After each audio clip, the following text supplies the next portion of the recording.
Kate Northrup. Welcome to the Money Love Story series. I'm so happy to be here with my friend Sara Avant, who wrote a wonderful book called The Way of the Happy Woman. Hi, Sara. Hey, Kate. Thanks. Great to be here with you. Yeah, so good to have you here. And so if you're just tuning into this series for the first time, as part of the birthing of my book, Money, a Love Story, I'm interviewing some amazing people about their own money love stories, because the more people talk about money in an open, loving way, the more we all have permission to have an open, loving relationship with our money, which is a really good foundation for an open, loving life. So Sara, we'll just dive right in. I'd love to know what you learned about money growing up. I had a really kind of conflicted messages about money growing up. I felt very, in some ways, really disempowered around it. Like my father was the one who was the money maker, and it felt like money was in his hands and his control. And a lot of times I felt powerless around it, and saw that also through the position that my mother was in. And at the same time, from an early age, I started working. Like I was like babysitting when I was 8, and I was making a lot of money and saving it. I used to have one of those little like pink cash boxes, and just loved just the generation of more bills. And I used to start a lot of businesses. Like I had a chocolate making company, a card making company, a t-shirt company, like all of this when I was like 10. So I had these conflicting things happening with my inner desires around it and what was being modeled in my family. Interesting. And then, are there any ways that you can see how that obviously manifested in your adult life? Definitely. I mean, I'm an entrepreneur. I love creating things. I love having my own business. I love being a leader. I love making money and doing it in a way that allows me to share the deepest parts of myself. And in doing that, I've had to bump up against my own limiting beliefs of, I can't do this. I need to wait for an outside force, like the right person to read my book, the right person to give me this deal, to take me to the next level of financial freedom, and having to really land in myself to say, no, I'm generating my own wealth from within, and bringing that inside of me, that power inside of me, which has been a process. And I feel like I'm more now on like the other side of that process. That's amazing. Yeah. So specifically, can you talk about a time where you felt really challenged by money?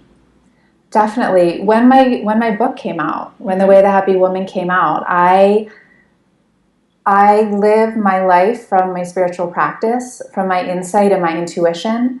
And my intuition was just like, go for it.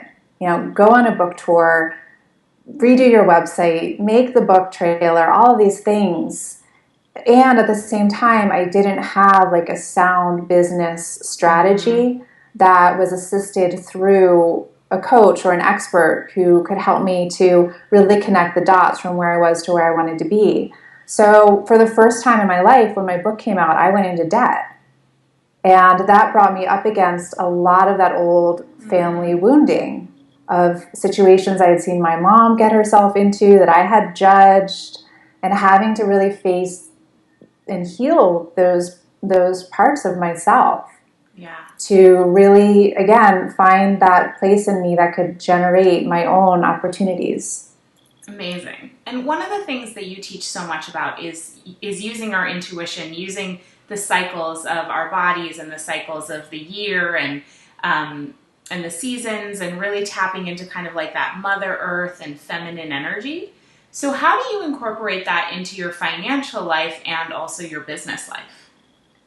Well, I had a really interesting experience also that I haven't talked that much publicly about. When my book came out, I'm working on my second book now, and I think I'll Nice. tell that story more in that book. But I have a strong divine communication, particularly with the archetype of Mary Magdalene.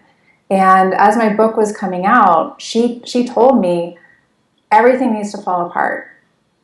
Everything needs to be deconstructed. Everything needs to be just razed to the ground. And that is the only true way to then rebuild from the deepest parts of yourself.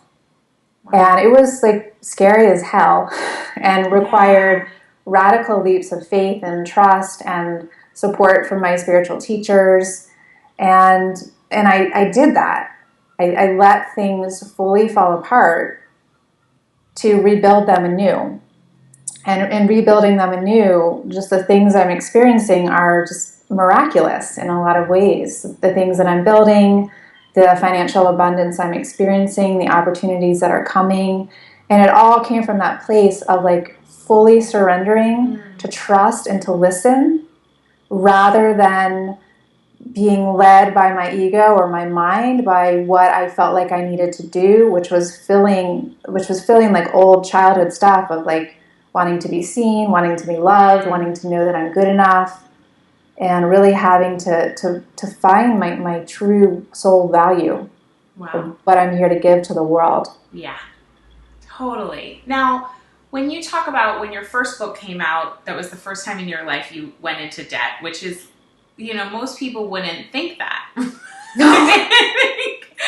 I think culturally we have this idea of like, oh, if you're a published author, you've quote unquote made it. I really love that you shared that with us because, just really from the practical standpoint, what I love to teach is about business models that actually are sustainable. And so you went and used your book and used your own wisdom to then create a sustainable business model from your intuition and that being divinely led, right?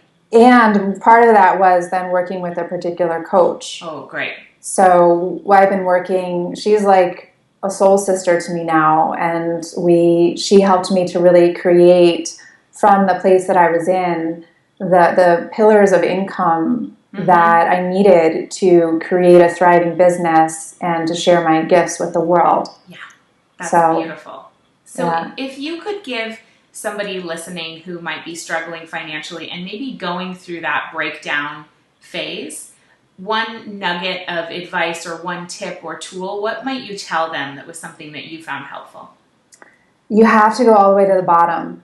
You have to go feminine power, feminine initiation is the descent. You got to go down. You got to get dark. You got to get dirty. You got to get messy. You got to feel bad. You got to go into the wounds, go into the shadow. You got to feel it to heal it. Get support, have community, have teachers, but go to the root, and from the root, you will heal. Wow. Beautiful.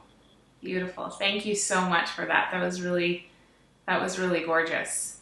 So if you want to find out more about Sara, you can go to saraavantstover.com.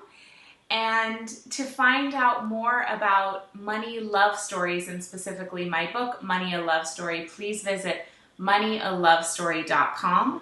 And with your purchase of the book, you get access to my online event called A Course in Having Enough, which is featuring Barbara Stanny, Amanda Steinberg, founder of The Daily Worth, and Marianne Williamson. So we're going to have an amazing time. We'd love to see you there. Go to moneyalovestory.com for more money love stories and to check out the book. Thank you so much, Sara. It's really been a pleasure to have you. You are just, that was good. I'm letting it seep in. Thank you so much for your wisdom. I really appreciate it. Thank you, Kate. It's great to be here.